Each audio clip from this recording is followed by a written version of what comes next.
going on, guys? Otis Kirk in here in the Picture Hill Nation, and obviously with everything that's going on as far as the progression of the coronavirus, no spring football to talk about, and very likely no spring evaluation period. Tell me about that scenario, Otis, and also the fact that despite all that, Sam Pittman did mention that he's pretty pleased with the 2 junior days they had. Yeah, you know, that's the thing you get into is everybody talks about no spring football, and that's big, but it goes a lot deeper than that because no off-campus recruiting till April the 15th at the earliest, but let's be honest, schools are not in session, you know. I mean, it's going to be hard to have an evaluation period where the coaches can go out on the road and recruit. How many schools are going to be in session? Are they going to allow that? I mean, right now we don't know beyond April the 15th what they're going to allow, but I definitely think the spring evaluations are in question.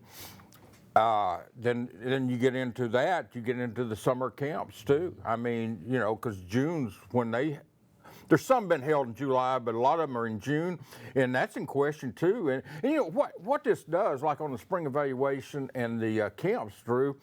Get a kid like, for instance, Mason Brotherton down at Mena. I know Coach Cooper told him, I'm going to come and watch you practice this spring, see how you move and stuff. Right. Well, what if you don't get to do that? What if you don't have a camp? You know, and it's not just Mason. I mean, there's a bunch of kids in that boat. Everybody doesn't have an offer to Arkansas. Yeah, Brotherton, highly coveted tight end, yeah. Yeah, I mean, he's got an offer. But that is more than, I mean, you got the kid at Harbor, the tight end up there, Arrington McCray. I mean, you got kids all over Arkansas and other states that fit into that. And so, and you know, the camps are a chance for not only the coaches to see a kid, but it's also for a chance for the kids to get on campus and meet the coaches. And as you said, the junior days, he had 2 of them, February the 1st and March the 7th, and those were huge because, as it turned out, the one on March 7th was real huge because if it had been a week later, he wouldn't have had it, you know. Yeah, so that worked out perfectly. They were a lot of, as Sam noted, what was that, Friday? There's a lot of offers went out during that period. Yeah. And so, but the biggest thing to me was not just the offers, it was the fact these kids got to come and see the campus. Mm-hmm. They got to meet the coaches. They got some one-on-one time with some of the position coaches and stuff. And so it was a good deal all the way around. And Sam, very complimentary of his entire staff for how they really helped out with that set of junior days. Yeah, I probably talked to 20 kids after that March the 7th one, and you know, probably 10 after the first one on February 1st. But the one on March 7th, every kid that I talked to was very complimentary, very impressed with the staff. You know, I mean, you know, very impressed. No matter which coach, you know, they knew them, and they just feel like that.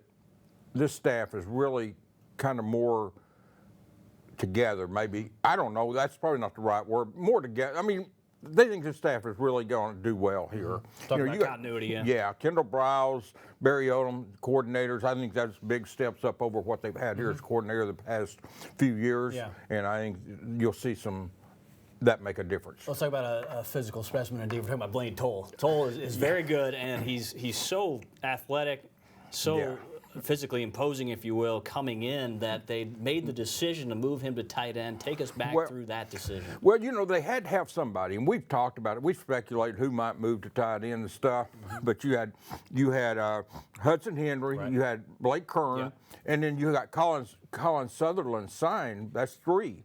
And you've got a couple of walk-ons. You got one coming in, Jonas Higson's coming in from Bentonville West. I've talked about him. And then you've got the kid from Illinois State. But they had to have somebody. And Blaine he played some tight end over at Hayes, and he played a little in the 7-on-7 stuff in the summer.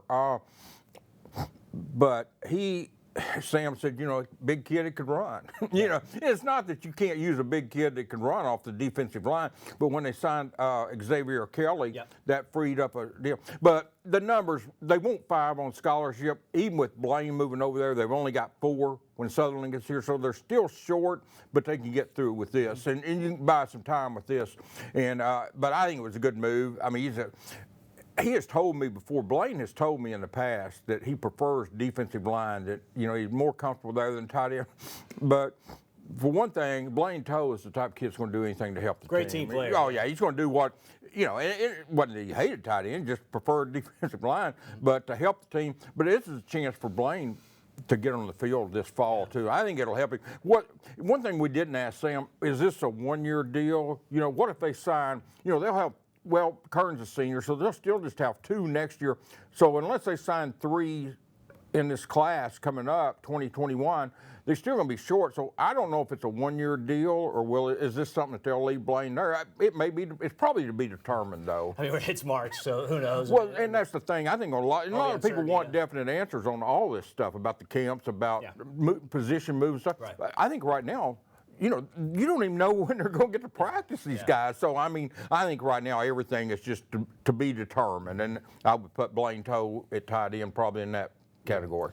Now, as much as you're on the recruiting beat, I thought this was interesting, just what he pointed out on Friday, and that is the process by which they dish out offers. So when they go through the process of extending an offer, let's start in the state of Arkansas. This is the way it goes. It goes from the position coach to the coordinator and then Sam Pittman. So kind of take us through that and what you thought of that when he talked about that on Friday.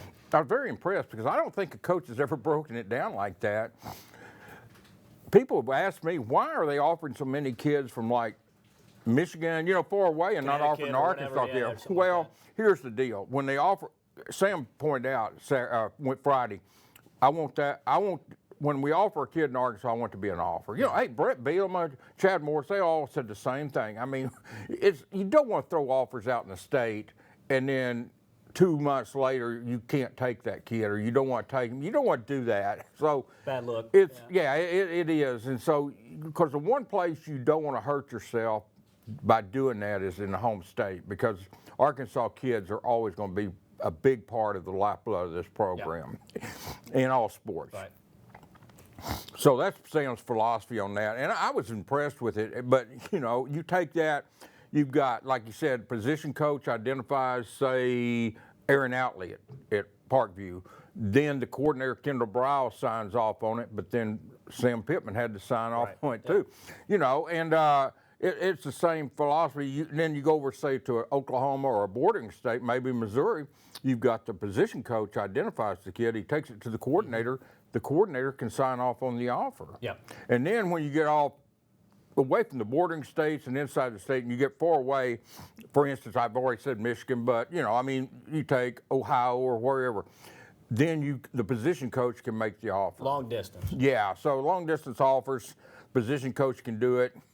But just know all offers are not the same. I don't think some people understand that all offers are not the same. I mean, you're going to have 300 offers to sign 25 kids. So let's don't kid ourselves that everybody gets an offer is going to sign.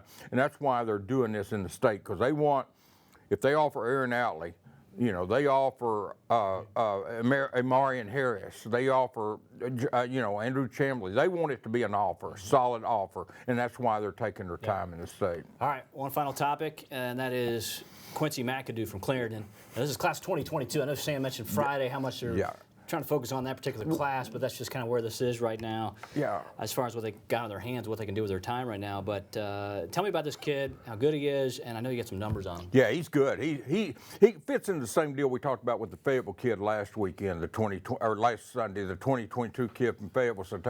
But Quincy McAdoo from Clarendon played at Hazen originally with Blaine Toll, but he moved over to Clarendon. He is about 6'3", 175, can fly.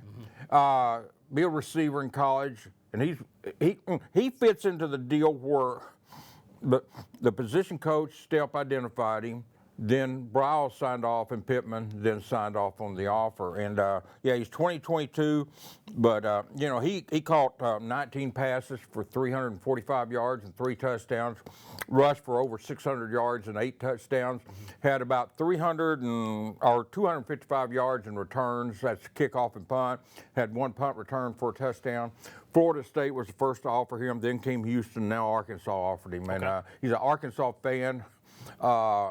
I'm going to talk to him in the next day or two and have a story, at Hogville. But he is and of course at Pig Trail Nation. But he's a big kid in the sense he's tall, and that's what Stepp loves. Well, all coaches love it. They'll tell you, hey, I just want somebody, but he's got the speed and he's got the height, and that's the weight. Jamil can put that on him, and to get the right weight when they get him here. But the kid's going to add weight just now. He's 10th grader, as you said. He's 15, 16 years old. So, he's going to add weight on his own, but they'll get the good weight on him. But I like that offer. As you said, as you look at those offers, he's starting to get them.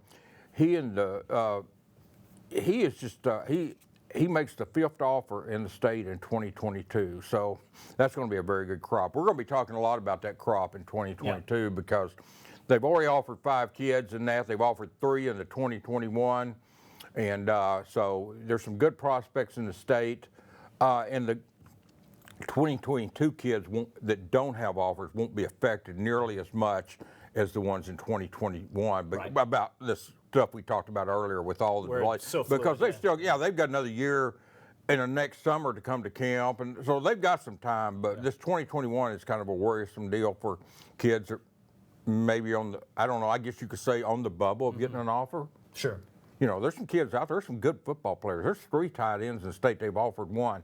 There's 2 more that, you know, they want to look at those kids. They want to look at some of these linemen. They want to look at some of these, you know, receivers and stuff. So there's some players out there that are good football players that hopefully this all, what may happen, it may depend next fall when they start the regular season. A lot of these kids may be sending in some early film from those games, you know, and that they always do that, but this may be more important than ever.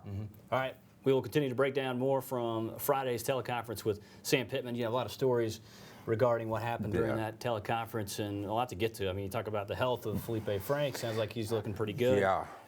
We'll talk more about that. And you mentioned some of these receivers and some of the guys that are growing more and more as leaders. Mike Woods is a guy that he pointed out as far as his leadership. Oh, yeah. He's a third-year Razorback now, so that's pretty big, Otis. So great work from Otis Kirk, as always, on hogville.net. Go there. We'll see you.